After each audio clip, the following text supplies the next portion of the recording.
ସମସ୍ତଙ୍କୁ ନମସ୍କାର। ଚତୁର୍ଥ ଶ୍ରେଣୀ ପରିବେଶ ପାଠ ଆମ ବିଚିତ୍ର ବିଶ୍ୱର ଦ୍ୱିତୀୟ ପାଠ ପଡ଼ୋଶୀମାନଙ୍କୁ ଜାଣିବା। ତାର ଚତୁଃପାର୍ଶ୍ୱର ପଡ଼ୋଶୀମାନଙ୍କୁ ଜାଣିବା ଅଭ୍ୟାସକୁ ସମସ୍ତଙ୍କୁ ସ୍ୱାଗତ। ତେଣୁକରି ଆମେ ଦେଖିବା ଏଥିରେ ଆମେ କଣ କଣ ସବୁ ଜାଣିବା ଏ ଅଧ୍ୟାୟରେ। ତ ପ୍ରଥମେ ଆମେ ଦିଗ ଚିହ୍ନଟ କରିବା। କେଉଁଟା କେଉଁ ଦିଗ ତାକୁ ଆମେ ଚିହ୍ନଟ କରିବା। ତା ସହିତ ଆଉ କଣ କରିବା ନା ଆମ ଅଞ୍ଚଳରେ ଯୋଉ ବିଭିନ୍ନ ଦିଗରେ ବିଭିନ୍ନ ପ୍ରକାର ଯୋଉ ବସ୍ତୁ ଆଉ ସ୍ଥାନ ଅଛି ସେଗୁଡ଼ିକର ନାମ କହିବା। କେଉଁଟି କେଉଁ ଦିଗରେ ଅଛି ତାକୁ ଚିହ୍ନଟ କରିବା ଆଉ ତାକୁ କହିବ। ତା ସହିତ ତୁମ ଅଞ୍ଚଳର ଗୋଟେ ମାନଚିତ୍ର ପ୍ରସ୍ତୁତ କରିବ। କେଉଁ ଦିଗରେ କଣ ରହିଛି ସେ ସମ୍ପର୍କରେ ଧାରଣା କରି ଏକ ସୂଚକ ମାନଚିତ୍ର ତାକୁ ପ୍ରସ୍ତୁତ କରିବ। ଠିକ ଅଛି ପିଲାମାନେ, ତେବେ ଆସ ଅଧ୍ୟାୟରେ ଆମ ପାଇଁ କଣ କଣ ଦେଖିବା। ତ ସେମାନେ ଘରେ ପହଞ୍ଚିବା ମାତ୍ରେ ନବ୍ୟା ତା ଭାଇ ପାଖକୁ ଦୌଡ଼ିଲା ଓ ତାଙ୍କ ସହିତ ନିଜର ଅଭିଜ୍ଞତା କହିଲା। ତାହେଲେ ସେମାନେ ମାନେ କିଏ କିଏ? ନବ୍ୟା ଆଉ ଜେଜେ। ସେମାନେ ବାଟରେ ବଜାର ବାଟ ଦେଇ ଆସୁଥିଲେ, ସବୁଜ ଦେଖି ଦେଖି ଆସୁଥିଲେ। ସେ ଆସି ଘରେ ପହଞ୍ଚିଲା ମାତ୍ରେ ତା ଭାଇକୁ ପାଖକୁ ଦୌଡ଼ିଲା ଓ ତାଙ୍କ ସହିତ ନିଜର ଅଭିଜ୍ଞତା କହିଲା। କଣ କଣ କହିଲା ଦେଖିବା। ସ୍ୱାସ୍ଥ୍ୟ ସୁରକ୍ଷା, ପରିଷ୍କାର ପରିଚ୍ଛନ୍ନତା କିମ୍ବା ପରିବେଶ ସମ୍ପର୍କିତ ସେବା ପ୍ରଦାନ ଦ୍ୱାରା ସର୍ବସାଧାରଣ ସ୍ଥାନ ଗୁଡ଼ିକ ଲୋକମାନଙ୍କ ପାଇଁ ଉପଯୋଗୀ ହୋଇଥାଏ। ଏଥିରେ ଡାକ୍ତରଖାନା, ବ୍ୟାଙ୍କ, ଡାକଘର, ପୋଲିସ ଷ୍ଟେସନ, ସର୍ବସାଧାରଣ ପାଠାଗାର, ବସ୍ ଷ୍ଟାଣ୍ଡ ଭଳି ସ୍ଥାନ ଅନ୍ତର୍ଭୁକ୍ତ ହୋଇପାରେ। ତ ବାଟରେ ଆସିଲା ବେଳେ ଜେଜେ ନବ୍ୟାକୁ ଯାହା ଯାହା ସବୁ ଦେଖେଇକି ଆସିଥିଲେ ସବୁ କଥା ସେ କଣ କଲା ନା ତା ଭାଇ ଆଗରେ କହିଲା। ଯେମିତି ଡାକ୍ତରଖାନାରେ ଆମର କିପରି ରୋଗୀ ମାନଙ୍କର ଚିକିତ୍ସା କରାଯାଏ, ଆମକୁ ରୋଗ ହେଲେ ଆମେ ଡାକ୍ତରଖାନା ଯାଉ। ସେଠାରେ ଯୋଉ ଆଇ କ୍ୟାମ୍ପ ଚାଲିଥିଲା, ଆଇ କ୍ୟାମ୍ପରେ କିପରି ଲୋକମାନଙ୍କର ମାଗଣା ଚକ୍ଷୁ ଚିକିତ୍ସା ଶିବିର କରାଯାଉଥିଲା। ଲୋକମାନଙ୍କର ଆଖି ପରୀକ୍ଷା କରାଯାଇ ତାଙ୍କୁ ଉପଯୁକ୍ତ ସହାୟତା ପ୍ରଦାନ କରାଯାଉଥିଲା ସେ ସମ୍ପର୍କରେ କହିଲା। ବ୍ୟାଙ୍କରେ କେଉଁ କେଉଁ କର୍ମଚାରୀ ମାନେ କାମ କରୁଛନ୍ତି, ସେମାନେ ଆମକୁ କିପରି ସହାୟତା ପ୍ରଦାନ କରନ୍ତି। ତା ସହିତ ବ୍ୟାଙ୍କ ଆମକୁ କେଉଁ କେଉଁ ସବୁ ସେବା ଦେଇଥାଏ, ଯେମିତି ଟଙ୍କା ରଖିବା, ଲକରରେ ଗହଣା ରଖିବା, ଏସବୁ କାର୍ଯ୍ୟରେ ଆମକୁ କିପରି ସହାୟତା କରିଥାଏ ସେ ସମ୍ପର୍କରେ ସିଏ ଆଲୋଚନା କଲା। ଆଉ କଣ, ଡାକଘର ବି ଯାଇଥିଲେ। ଜାଣିଥିଲେ ଡାକଘର? ହଁ, ଡାକଘରେ କିପରି ଆମେ ଚିଠି ପଠଉଛେ, ମନି ଅର୍ଡର କରୁଛେ, ତା ସହିତ ଡାକଘରେ ମଧ୍ୟ ଆମେ ଟଙ୍କା ସାଇତିକି ରଖୁଛେ ନା ନାଇଁ। ତେଣୁକରି ସେ ସବୁ ସମ୍ପର୍କରେ ସେ କଣ କଲା ନା ତା ଭାଇ ସହିତ ଆଲୋଚନା କଲା। ହେଲେ ସିଏ କଣ କଲା ନା କହିଲା କେଉଁଟା କେଉଁ ଦିଗରେ ଅଛି ପୁଣି ଜାଣିବ କେମିତି। ତେଣୁ କଣ କଲା ନା ସାଙ୍ଗେ ସାଙ୍ଗେ କଣ କଲା, ଗୋଟେ ଏକ ପେନସିଲ ପେପର ଆଣି ତା ଚାରି ପାଖରେ ଥିବା ବସ୍ତୁ ଓ ସ୍ଥାନ ଗୁଡିକର ଚିତ୍ର ଆଙ୍କିବାକୁ ଲାଗିଲା। ତା ଚାରିପଟେ ଯୋଉ ବସ୍ତୁ ଅଛି, ତାଙ୍କ ଘର ଚାରିପଟେ କେଉଁ ଦିଗରେ କେଉଁଟା ଅଛି ତାକୁ ସେ କଣ କଲା ନା ଚିତ୍ର ଆଙ୍କିବାକୁ ଲାଗିଲା। ଉଦିତ ସୂର୍ଯ୍ୟଙ୍କୁ ଦେଖି ସେ ପୂର୍ବ ଦିଗ ଚିହ୍ନଟ କଲା। ଯେଉଁ ଦିଗରେ ସୂର୍ଯ୍ୟ ଉଦୟ ହଉଥିଲେ ସେଇ ଦିଗକୁ ସେ କଣ କହିଲା ନା ଏଇଟା ହଉଛି ମୋର ପୂର୍ବ ଦିଗ। ତାକୁ ଆଧାର କରି ତାର ଘର ଚାରିପଟେ ଥିବା ଅନ୍ୟାନ୍ୟ ସମସ୍ତ ସ୍ଥାନ ଗୁଡା ଚିହ୍ନଟ କଲା। କେଉଁଟା କେଉଁ ଦିଗରେ ଅଛି ତାକୁ ସେ ଚିହ୍ନଟ କରିବାକୁ ଲାଗିଲା। ତେବେ ଆସ ଆମେ ଆଗ ପ୍ରଥମେ ଦିଗ ଚିହ୍ନିବା। ଉଦିତ ସୂର୍ଯ୍ୟଙ୍କୁ ଦେଖି ଆମେ କିପରି ଦିଗ ନିର୍ଣ୍ଣୟ କରିବା ତାହା ଏବେ ଆମେ ଦେଖିବା। ଠିକ ଅଛି, ତେବେ ଯେଉଁ ଦିଗରେ ସୂର୍ଯ୍ୟ ଉଦୟ ହୁଅନ୍ତି, ସକାଳୁ ସମସ୍ତେ ଉଠ ତ? ହଁ, ସକାଳୁ ଉଠିବା ଏକ ଭଲ ଅଭ୍ୟାସ। ସୂର୍ଯ୍ୟ ଉଦୟ ପୂର୍ବରୁ ଉଠି ସୂର୍ଯ୍ୟଙ୍କର ଉଦୟକୁ ଦେଖିବ। ତେଣୁ ଯେଉଁ ଦିଗରେ ସୂର୍ଯ୍ୟ ଉଦୟ ହେବେ ସେ ଦିଗକୁ ଆମର ପୂର୍ବ ଦିଗ କୁହାଯିବ। ବୁଝିହେଲା ସମସ୍ତେ? ତ ତୁମେ ଯଦି ସେଇ ଦିଗକୁ ମୁହଁ କରି ଠିଆ ହବ ସୂର୍ଯ୍ୟଙ୍କ ଆଡକୁ, ଆଉ ଦୁଇ ହାତ ଦୁଇ ସାଇଡ କୁ ମେଲେଇକି ଠିଆ ହବ, ଠିକ ଅଛି। ତ ଠିଆ ହେଲେ କଣ ଦେଖିବ ନା ତୁମର ଯୋଉ ପଛ ପାଖ ରହିଲା, ତମେ ଯେତେବେଳେ ସୂର୍ଯ୍ୟଙ୍କ ଆଡକୁ ମୁହଁ କରିଛ ତୁମର ଠିକ ପଛ ପାଖଟି ରହିବ କଣ ନା ପଶ୍ଚିମ ଦିଗ। କେଉଁ ଦିଗ ରହିବ? ତୁମର ଠିକ ପୂର୍ବର ଦେଖ ବିପରୀତ ହଉଛି ପଶ୍ଚିମ ଦିଗ। ଯୋଉପଟେ ସୂର୍ଯ୍ୟ ଉଦୟ ହଉଛି ତାର ଠିକ ପଛପଟ ହଉଛି ଆମର କଣ ନା ପଶ୍ଚିମ ଦିଗ। ସେହିପରି ତୁମର ଯୋଉ ବାମ ହାତ ରହିବ, ବାମ ହାତ ଯୋଉ ଆଡକୁ ମେଲେଇ ହେଇ ରହିଥିବ ସେଇଠି ହେବ କଣ ଉତ୍ତର ଦିଗ। ବୁଝିପାରିଲେ ସମସ୍ତେ? ସୂର୍ଯ୍ୟଙ୍କ ଆଡକୁ ମୁହଁ କରି ଠିଆ ହେଲା ବେଳେ ଆମର ବାମ ହାତ ଯେଉଁ ଆଡକୁ ରହିବ ତାକୁ କହିବା ଆମେ ଉତ୍ତର ଦିଗ। ସେହିପରି ଡାହାଣ ହାତ ଯୁଆଡକୁ ରହିବ ତାକୁ ଆମର କୁହାଯିବ ଦକ୍ଷିଣ ଦିଗ। ବୁଝିହେଲା ପିଲାମାନେ? ହଁ। ତ ଏବେ କିନ୍ତୁ ଯଦି ଆମେ ଗୋଟେ ମାନଚିତ୍ର କରୁଛେ, ମାନଚିତ୍ରରେ କିନ୍ତୁ ଏପରି ଦିଗ ନିର୍ଣ୍ଣୟ ହୋଇନଥାଏ।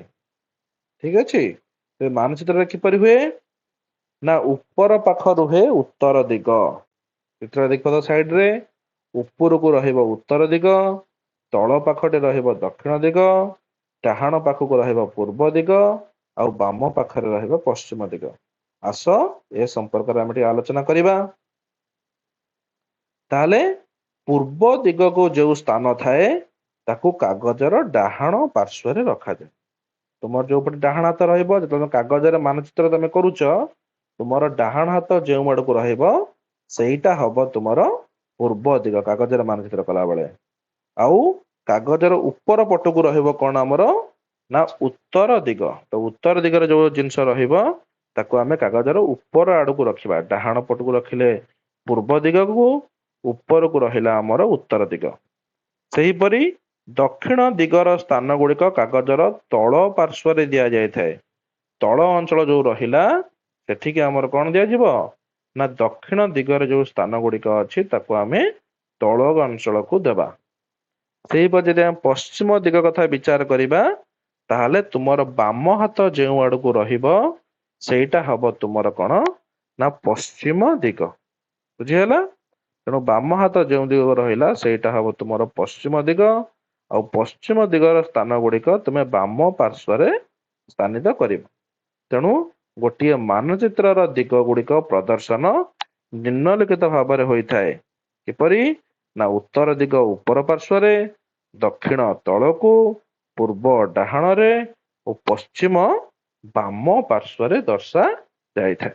ତେଣୁ ଏହିପରି ଭାବରେ କଣ କଲା ନା ନାବ୍ୟା ତା ଘରକୁ କେନ୍ଦ୍ର କରି ଚାରିପଟରେ ଅର୍ଥାତ୍ ପୂର୍ବ, ପଶ୍ଚିମ, ଉତ୍ତର, ଦକ୍ଷିଣ ଦିଗରେ କଣ କଣ ସବୁ ଅଛି ତାକୁ ସେ ସ୍ଥାନିତ କଲା।